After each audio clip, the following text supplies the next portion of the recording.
It's Matthew Adams, also known as That One View Guy, and today we'll be covering Alien. So this classic came out in 1978 and was critically acclaimed and was a huge advancement for the horror and sci-fi genres alike. And I recently watched it for the second viewing. I haven't seen this movie in a significant period of time, but I'll just give you a summary of the movie in case you haven't watched this film. So essentially, a group of uh, interstellar travelers, that work on a frigate, like basically just a giant spaceship that's to transport goods and things like that. And they're on the Nostromo, and they are on a mission to just go from one place to another and collect stuff. Um, I didn't really understand that part completely, so sorry if I butchered it. But basically, they were in like cryo sleep or whatever. They were frozen in cryostasis, whatever you call it, and they ended up waking up due to the mothership detecting a distress signal, and so they end up realizing it's within their contracts to go and search in case it's an intelligent life form or if it's a rescue mission or anything like that. And so they end up going to this planet, and then things go bad from there.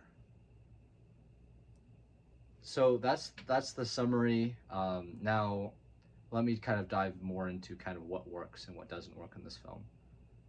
Aside from like the age, of course it's a movie from the 70s, so it's not going to be as technologically advanced, though it was amazing for its time and still holds up very well today. There are some things that are a little aged, but nothing crazy.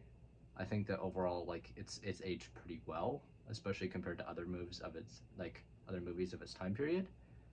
So I don't think that that's a problem. If anyone wants to see this movie that hasn't seen it before and is like, oh well, it's too old, or maybe you just you prefer more modern stuff like CGI, I think that this film will deliver a very good experience. It has a little bit of things like you can tell sometimes that the monster is like it's just a suit and things like that. So there's some parts where it does feel a little cheap, but that's just because it's old.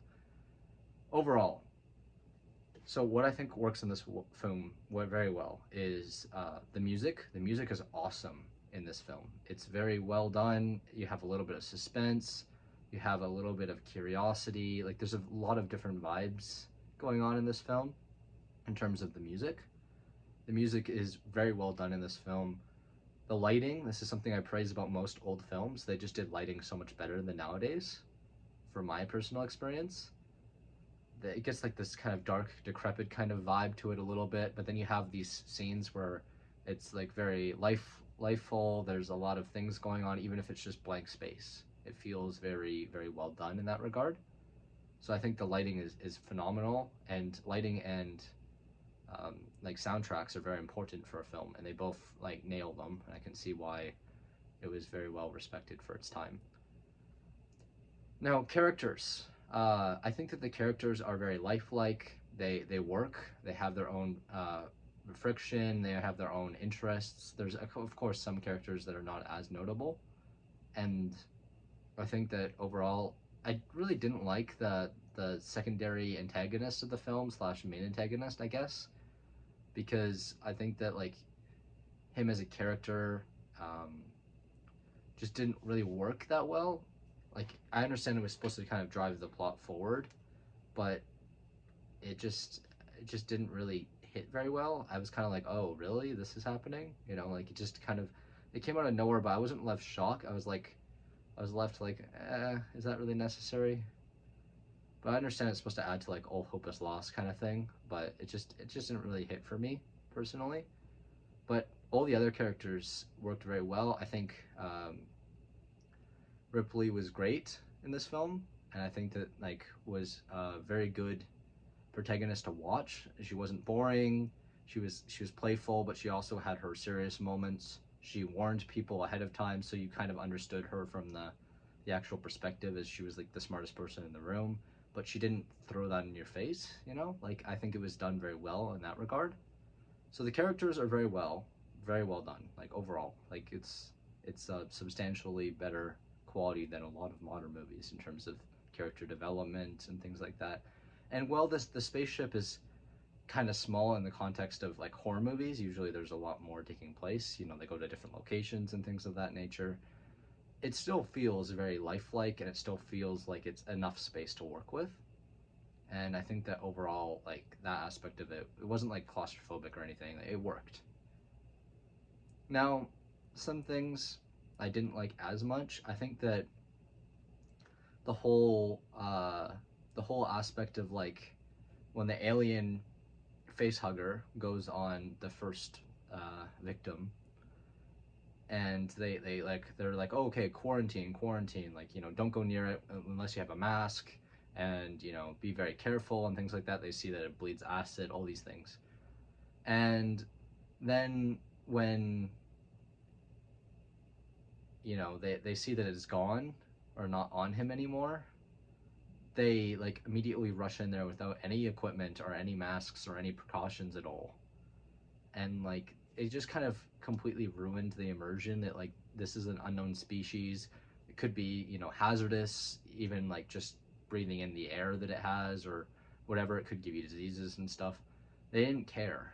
You know, they went in there without equipment, which I feel like, you know, especially Ripley, like going in there without equipment just doesn't make any sense for her character, as she's so opposed to letting this thing in to begin with, let alone any of the safety requirements.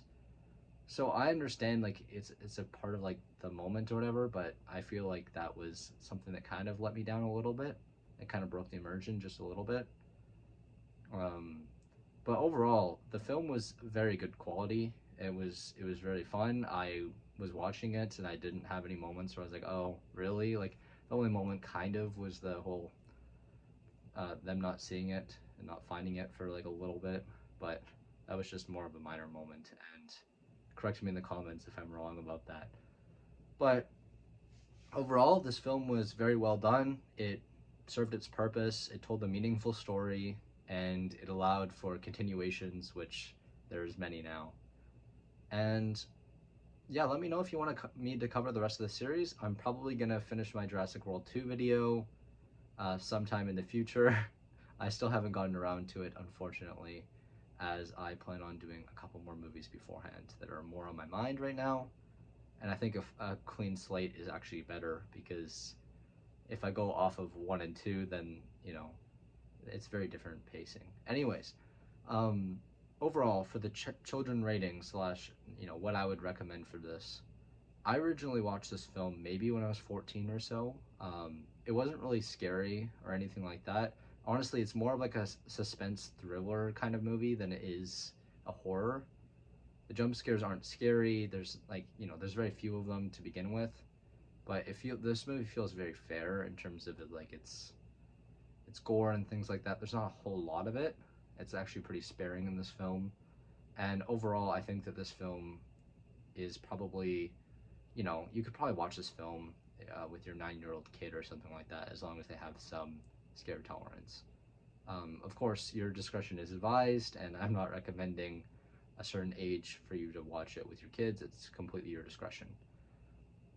But overall, I'd rate this film probably an 8.5 out of 10. There's some elements that, you know, could have helped it. I think obviously if it had the same passion and love put into it that nowadays, like if it was made recently and it had the same love and passion that it was put in before, I think that this film would be a 10 out of 10. But I think that there are some things holding it back, and I think that there's a little bit of, you know, like the villain, and there's just a little bit of parts that, you know, didn't really hold up as well for me personally. But this is a very good film, and I would highly recommend it for anyone who hasn't seen it. It is pretty widely available on most platforms, though not for free, but it's a very accessible movie because it's from the 70s.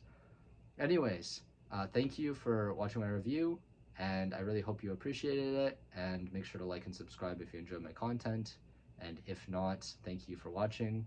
Thank you, and goodbye.